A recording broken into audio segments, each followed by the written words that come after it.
guys, welcome back to Borla Chefs. My name is Colleen and today we're making pakoras. And the reason we're making pakoras today is it's a very rainy day in my city. So if it is in yours as well, this is probably a great snack for you to make. So first off, right here I've got some lotus stems, which we of course have thoroughly washed, peeled, and sliced up.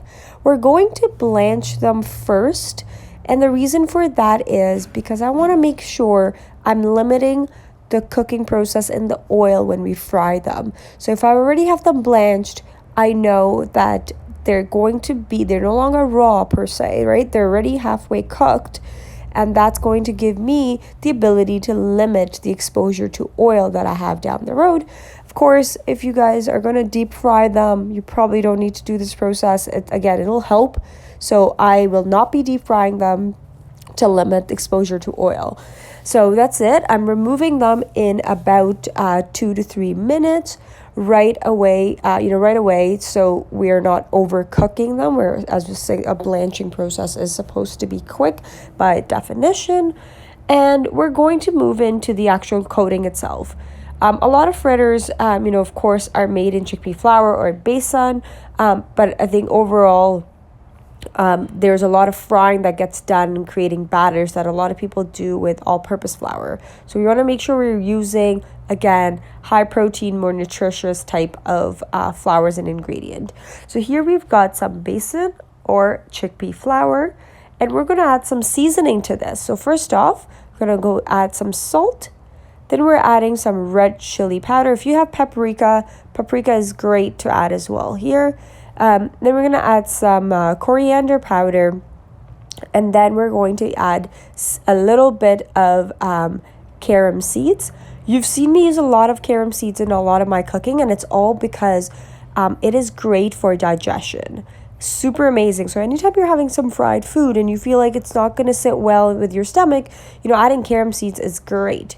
So if you can see here, I've added water while I was talking, and this is the consistency of the batter or the coating that we need.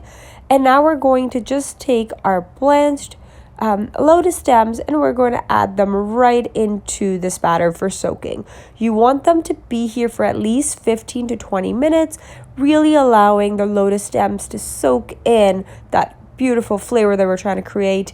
And, not just be coated on top superficially, right? If you have the time, it's going to be great for you to just leave them in there. Of course, I'm flipping them to make sure that both sides are covered in the actual batter. But again, if you leave it in for 10 to 15 minutes and you make sure that there is enough batter on both sides, there's not much to worry about in terms of the flavor getting into the lotus stems. So here it is after about 15 minutes. These are ready now to be shallow fried. So you can see I have a very low amount of oil in it. I'm using vegetable oil, but avocado oil is great to be used here instead if you have it, as it has a high, smoking point, but is also healthy for you. So you definitely could use that. So here you can see I've cooked them for 2 to 3 minutes on each side, and look at that beautiful golden brown. So here I'm doing another batch, and again, that golden brown is all you're trying to create. That chickpea flour will get actually cooked in that heat, and we don't need to worry about the lotus stems because we already blanched them.